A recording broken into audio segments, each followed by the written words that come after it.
Meus irmãos, convido-os a abrirem a Escritura no livro do profeta Jonas, no capítulo 4, e nós estaremos hoje meditando dos versículos 1 ao 5.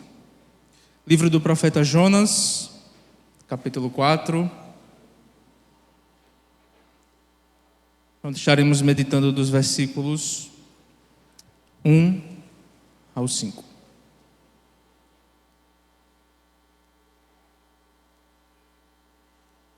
Diz assim, irmãos, a palavra do Senhor em Jonas, no capítulo 4, dos versículos 1 ao 5. Com isso, desgostou-se Jonas extremamente e ficou irado. E orou ao Senhor e disse: Ah, Senhor, não foi isso que eu disse, estando ainda na minha terra? Por isso me adiantei, fugindo para Tarsis, pois sabia que és Deus clemente e misericordioso, e tardio em irar-se, e grande em benignidade, e que te arrependes do mal. Peço-te, pois, ó Senhor, tira minha vida, porque melhor me é morrer do que viver. E disse o Senhor: É razoável essa tua ira? Então Jonas saiu da cidade, e assentou-se ao oriente da mesma, e ali fez uma enramada, e repousou debaixo dela à sombra, até ver o que aconteceria à cidade. Amém. Vamos orar? Senhor Deus, nós te agradecemos, Senhor, pelo privilégio que é estarmos aqui, reunidos no dia do Senhor, com o povo do Senhor, na casa do Senhor, para ouvir a tua voz, para entoar louvores ao Senhor, Pai, para te adorar. Senhor, fala conosco através da tua santa palavra. Me usa como instrumento em tuas mãos. E que eu seja fiel, Pai, à tua palavra. Essa é a nossa oração, no nome santo do Senhor Jesus. Amém. Amém. Irmãos, estamos caminhando há um tempo no livro de Jonas, e aqui chegamos no último capítulo do livro do profeta. E vimos algumas coisas, irmãos, interessantes no livro de Jonas, onde no capítulo 1, Deus dá uma ordem a Jonas para ir à grande cidade de Nínive e pregar contra ela, pois a maldade de Nínive tinha subido ao Senhor. Jonas se levanta, mas vai para o outro lado. Jonas vai fugir da presença do Senhor, pois Jonas preferia viver uma vida distante do Senhor pelo restante da sua vida do que obedecer a sua ordem. Mas, irmãos, vimos também que quando Jonas foge, Jonas está no navio, os marinheiros começam a clamar cada um ao seu Deus, e Jonas está dormindo, não está muito preocupado com o que está acontecendo, mas isso gerou, irmãos, alguns problemas com o profeta ali, pois Jonas sabia que a tempestade estava por sua causa, e ele pede: me joguem ao mar, me lancem, eu vou morrer, mas a tempestade acaba. E assim os marinheiros lutam contra isso, fazem tudo o que podem, lançam Jonas ao mar, e a tempestade cessa, mas Jonas não contava que a misericórdia de Deus era tão grande que iria atrás do seu servo. Pois, irmãos, é impossível fugir plenamente da vontade do Senhor. Jonas descobre isso. Jonas é lançado ao mar, Deus o salva, enviando o grande peixe, e Jonas ora no ventre do peixe e diz no versículo 8: os que se entregam à idolatria vã, abandonam aquele que lhes é misericordioso. Então o que nos parece, irmãos, é que Jonas se arrependeu, porque Jonas também no versículo 9 diz que o que ele votou, ele pagaria, e ao Senhor pertencia a salvação. E parece que no capítulo 3, no começo, Jonas muda completamente o seu comportamento. A palavra do Senhor vem novamente a Jonas, mandando Jonas ir a Nínive e clamar contra a cidade. Jonas se levanta no versículo 3, mas dessa vez ele vai segundo a palavra do Senhor. Jonas vai a Nínive. Nínive era uma cidade muito importante diante de Deus, que levava 3 dias para percorrê-la, e logo no primeiro dia, irmãos, Jonas prega e acontece um verdadeiro avivamento naquela cidade. Todo mundo se converte, do menor até o maior. E a pregação de Jonas era puramente a seguinte: ainda 40 dias e Nínive será subvertida. Jonas trouxe uma mensagem de punição a Nínive. Para Jonas, Nínive seria destruída em 40 dias. Só que todos se convertem, irmãos. Todos se convertem. E quando você vê no versículo 9, a oração do rei é: quem sabe se voltará a Deus e se arrependerá e se apartará do furor da sua ira, da sorte que não pereçamos. E o versículo 10 continua e diz: viu Deus o que fizeram, como se converteram do mau caminho, e Deus se arrependeu do mal que tinha dito que lhes faria, e não o fez. Então, o que parecia, irmãos, tudo bem com o profeta, Jonas prega não muito bem, Jonas prega de má vontade, e ainda no primeiro dia de caminhada, todo mundo se converte. Jonas nem chega na metade da cidade, todo mundo é convertido, irmãos, na cidade de Nínive. E isso gerou um problema com o profeta. Volte seus olhos para o capítulo 4, onde, irmãos, o tema de hoje será: quando a graça nos desagrada. E no versículo 1 veremos que a graça nos desagrada quando confronta nossa vontade. Volte seus olhos para o versículo 1, irmãos, que diz assim: com isso desgostou-se Jonas extremamente e ficou irado. Essa reação, irmãos, contrasta fortemente com o final do capítulo 3, onde lemos que Deus viu a conversão do povo ninivita, se arrependeu e decidiu não trazer o juízo que havia anunciado àquele povo. Para o narrador, essa foi a grande vitória da misericórdia de Deus. Para o céu houve festa pela conversão de uma cidade inteira. Mas para Jonas, esse mesmo ato foi um motivo de profundo desgosto. É interessante, irmãos, notar a ironia da escolha das palavras. O termo usado é que Jonas se desgostou-se. É o mesmo que em outras passagens aparece para descrever a maldade de Nínive ou o mal do qual Deus se arrependeu. Em outras palavras, o que Deus chamou de misericórdia, Jonas chamou de mal. O mal que havia em Nínive foi perdoado, mas agora o mal habitava no coração de Jonas, que não aceitava a decisão do seu Deus. O texto mostra, irmãos, da forma literária, um contraste claro. Enquanto Nínive abandona seu mal, Jonas se apega a um mal ainda mais profundo, e ele resiste à graça do Senhor. Esse detalhe mostra a grande virada da narrativa, irmãos. No capítulo 1, Jonas foge da presença do Senhor. No capítulo 2, Jonas agradece porque Deus é um Deus misericordioso. No capítulo 3, ele prega e a cidade toda se converte. Só que agora, irmãos, Jonas orou ao Senhor agradecendo porque a misericórdia foi para ele, no capítulo 2. Mas quando essa misericórdia alcança os seus inimigos, Jonas fica totalmente irado. Jonas acreditava na exclusividade da graça do Senhor ao povo israelita, irmãos. Jonas não queria que os seus inimigos conhecessem o Deus de Israel.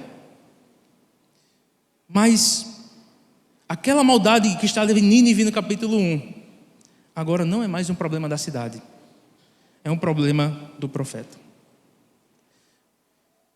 Irmãos, e como muitas vezes nós somos assim, como muitas vezes nós agimos como Jonas. Para Jonas, o que parece, irmãos, é que existem pecadores e pecadores. Para o profeta existe um pecador que era ele, por exemplo, mas que ele era muito maior do que aquelas pessoas que não conheciam a Deus. Para Jonas existiam os pecadores de Israel, mas esses pecadores de Israel não eram igual aos pecadores de Nínive, mas eles eram melhores. Jonas se irrita porque Deus não faz o que ele quer. Ele queria destruição, Deus quis perdoar. Esse choque entre a vontade do profeta e a vontade do Senhor, irmãos, revela algo muito comum também em nós.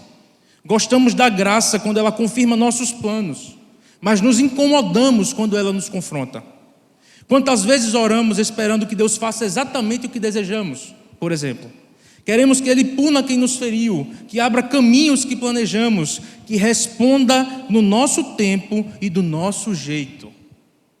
Mas quando Ele age diferente, quando não pune, mas perdoa, quando fecha portas em vez de abrir, quando diz não ou ainda não, nos sentimos muitas vezes injustiçados como Jonas. E aqui, irmãos, a gente olha para esse texto e a gente acha, mas como assim? Jonas discorda da vontade do Senhor. Jonas fica chateado com o que Deus fez. Uma cidade inteira convertida e Jonas fica desgostoso, irado. Irmãos, o que a gente precisa aprender é uma oração que Cristo faz e diz: Pai, não se faça a minha vontade, mas a tua. As nossas vontades, irmãos, vão ser frustradas. Nossas orações muitas vezes não serão respondidas. Muitas vezes o que pedimos não vai acontecer. Mas e o que a gente faz? O que a gente deve fazer diante disso? Ficar irado porque Deus não atendeu como um garçom às nossas próprias expectativas? Ficar chateado porque a gente criou um Deus que tem que me dar tudo o que eu quero? Irmãos, isso não é vida cristã. A vida cristã é mesmo quando Deus decide não nos dar aquilo que a gente pede, a gente confia. Mesmo quando Deus faz aquilo que a gente não imaginava, irmãos, a gente descansa no Senhor. A vida cristã é confiar naquele quem nos guia, porque Ele sabe melhor do que eu o que eu preciso. Ele sabe melhor do que nós o que a gente precisa, irmãos. E graças a Deus por isso, porque Deus nos conhece. Deus nos conhece melhor do que nós. Deus nos conhece melhor do que nós mesmos. E mesmo quando estamos, irmãos, desgostosos com a vontade do Senhor, Deus continua reinando, e louvado seja o nome do Senhor.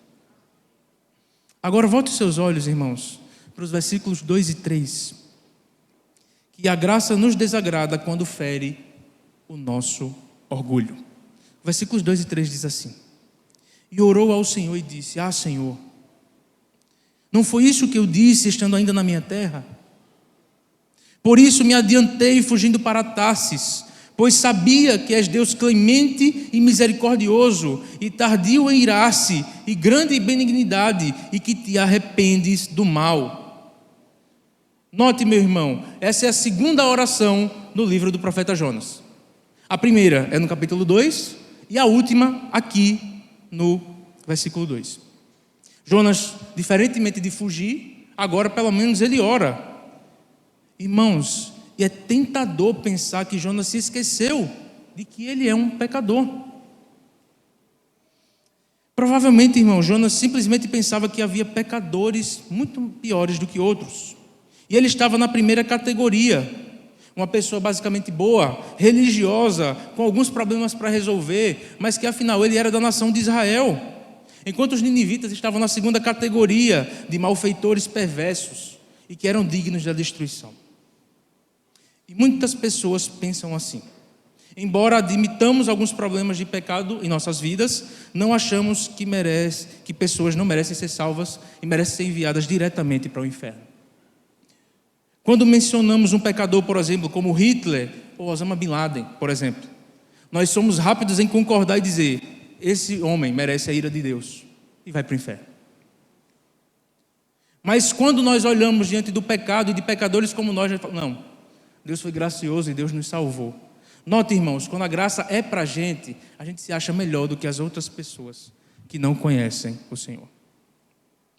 Jonas nos mostra que a única maneira de nos gloriarmos na graça de Deus para todos é reconhecer a nossa própria necessidade urgente da graça do Senhor. Irmãos, talvez o melhor comentário sobre a atitude de Jonas tenha sido dado por Jesus em uma das suas parábolas mais famosas, a parábola do filho pródigo. Embora essa história seja amada por muitas pessoas, seu sentido é perdido para a maioria. Jesus contou sobre um filho que exigiu sua parte da herança antecipadamente. Quando a recebeu, viajou para longe, esbanjando seu dinheiro em pecado irresponsável. Como resultado, tornou-se destituído, caindo tão baixo a ponto de cobiçar até mesmo a comida que era dada aos porcos. Nessa condição impura, o filho caiu em si e decidiu voltar para casa. Ele não seria mais um filho, mas se contentaria em ser apenas um servo.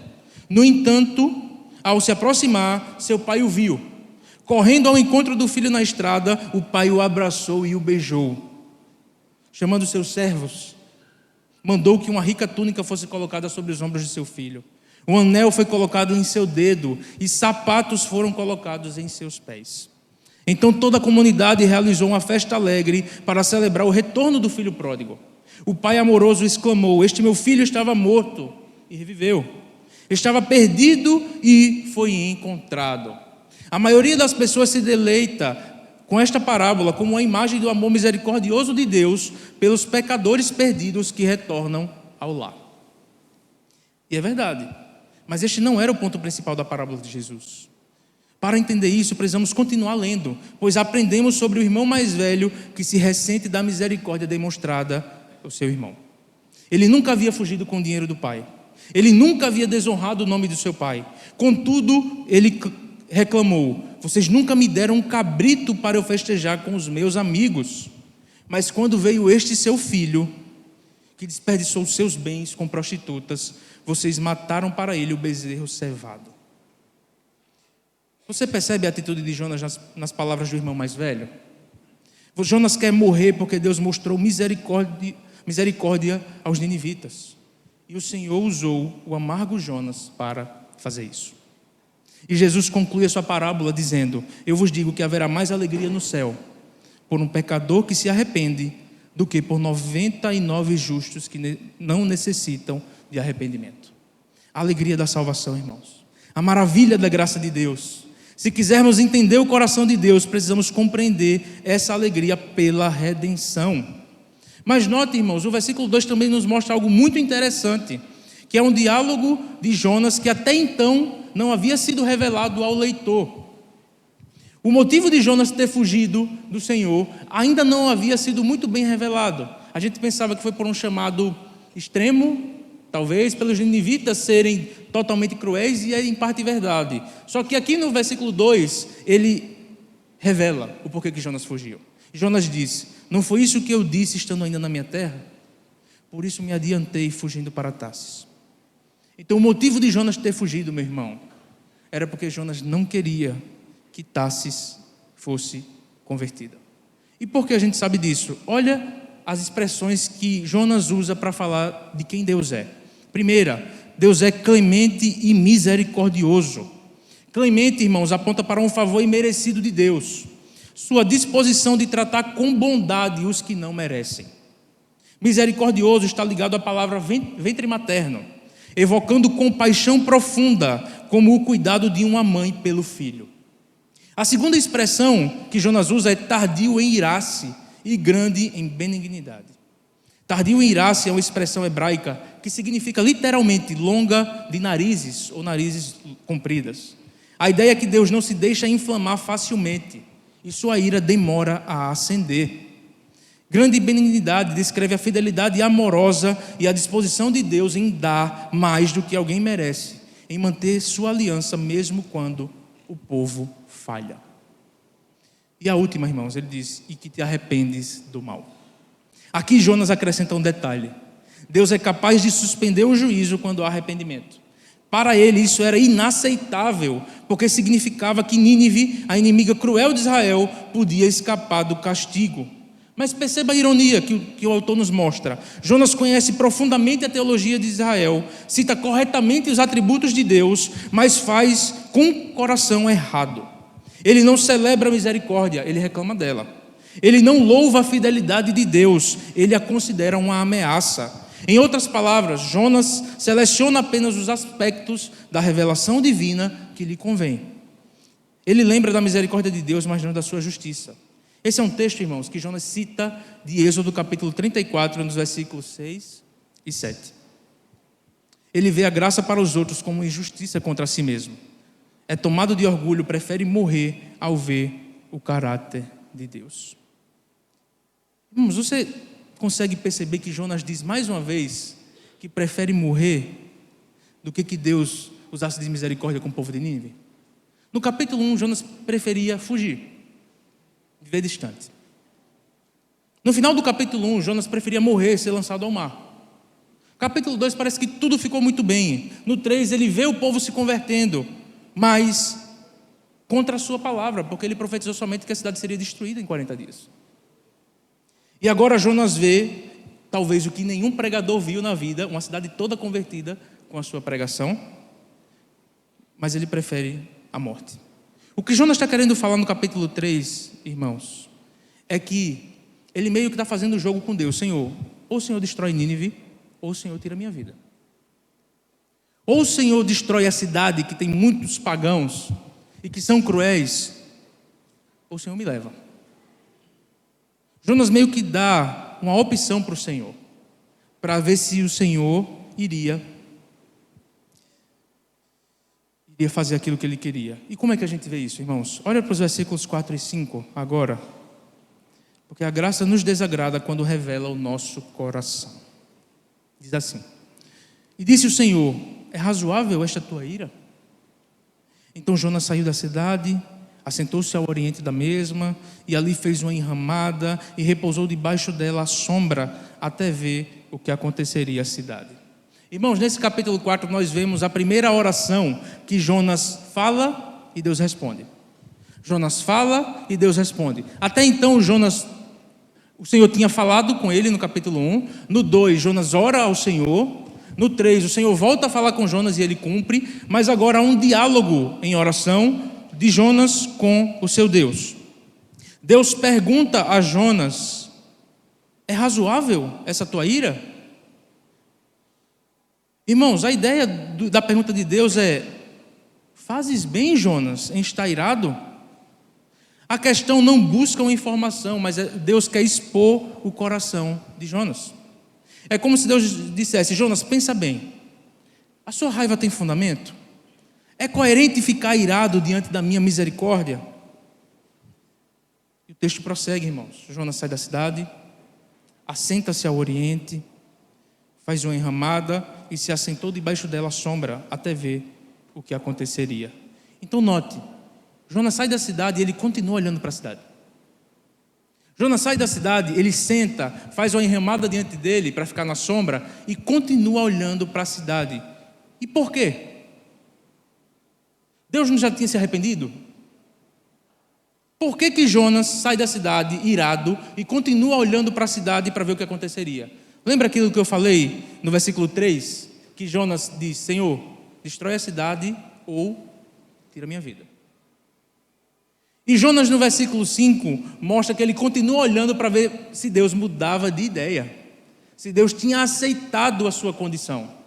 Fala: olha, Deus já mudou de ideia em relação a esse povo, então ele pode mudar de ideia e destruir esse povo ainda. A esperança no coração de Jonas, irmãos, era ainda que Deus destruísse esse povo.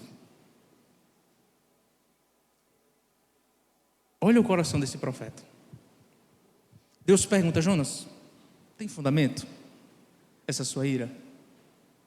E Jonas sai, se senta para ver se essa cidade seria destruída.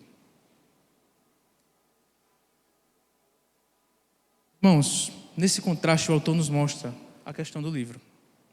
A tensão não está mais entre Deus e os pecadores de Nínive, mas está entre Deus e o profeta de Israel. A cidade se arrependeu, o profeta não. O mal que estava em Nínive foi abandonado. O mal que estava no coração de Jonas ainda continuava vivo.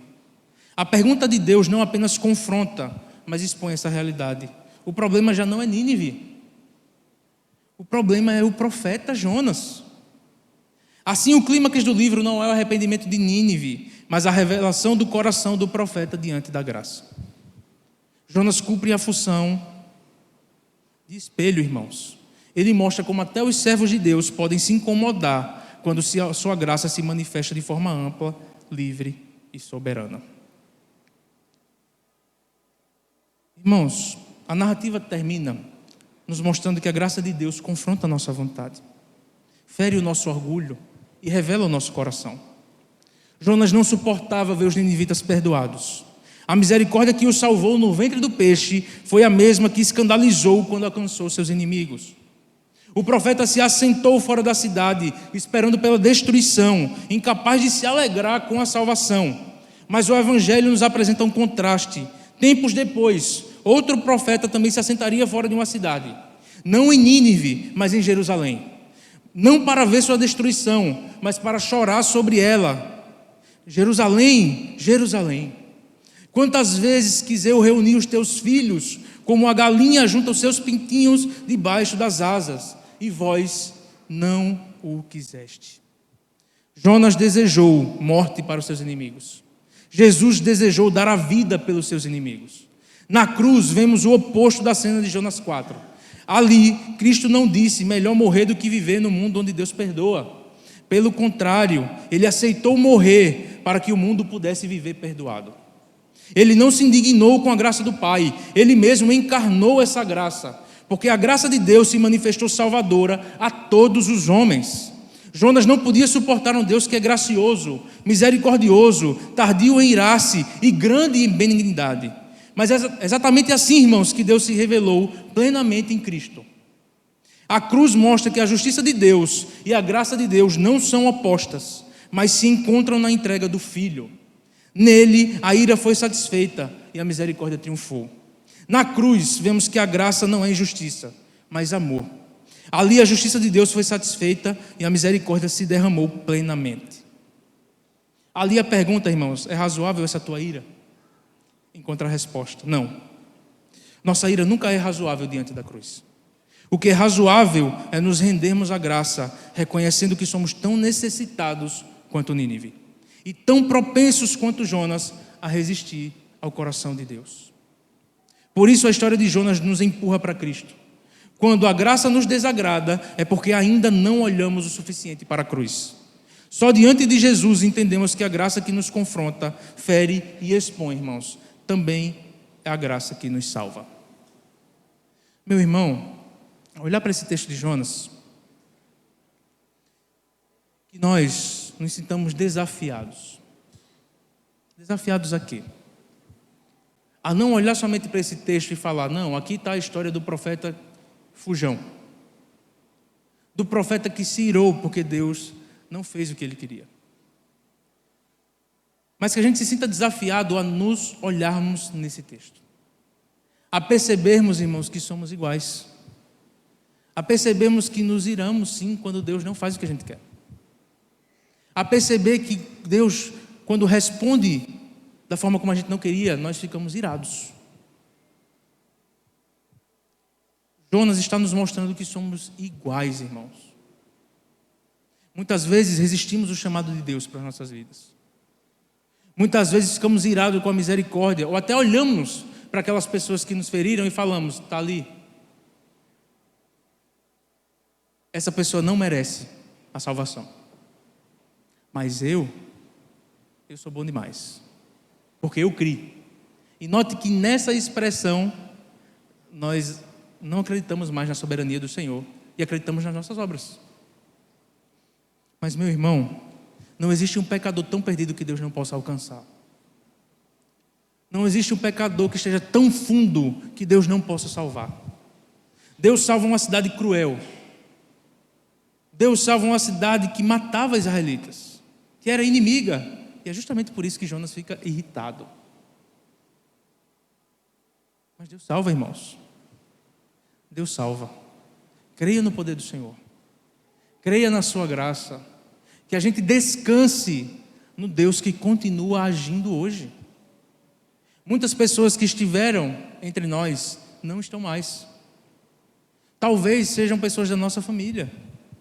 Talvez sejam pessoas que trabalham conosco, que eram muito próximos a nós, na UPA, na UCP, na UMP, e que não estão mais entre nós.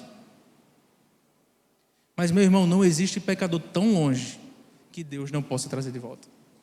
Não existe um pecador tão perdido que o Senhor Jesus não possa resgatar. É aquele cônjuge que talvez você ore tantos anos. É aquele seu filho que se desviou. É aquele seu familiar que nunca creu e você até fica desesperançoso de orar mais uma vez. Mas, meu irmão, não desanime. Porque o Deus que salvou Nínive é o Deus que continua salvando hoje. E o Deus que age com misericórdia. Mesmo você crendo ou não, irmãos, Deus continua salvando dia após dia. Temos lido Atos na leitura alternada e continuada. E temos percebido que dia a dia o Senhor ia acrescentando o número de quê? Dos salvos. Então esse Deus continua agindo hoje, meu irmão. Deus continua salvando pecadores. Deus continua redimindo pessoas. Deus continua transformando gerações e gerações de pessoas que não criam em Deus e que agora em diante vão crer gerações para frente. Louvado seja o nome do Senhor, irmãos. Lembre, clemente e misericordioso, tardio em irar-se, grande em benignidade e que se arrepende do mal. Louvado seja o nosso Deus, irmãos. Não tem motivo para ficarmos irados, desgostosos, desesperançosos, porque o Senhor continua agindo no meio do seu povo.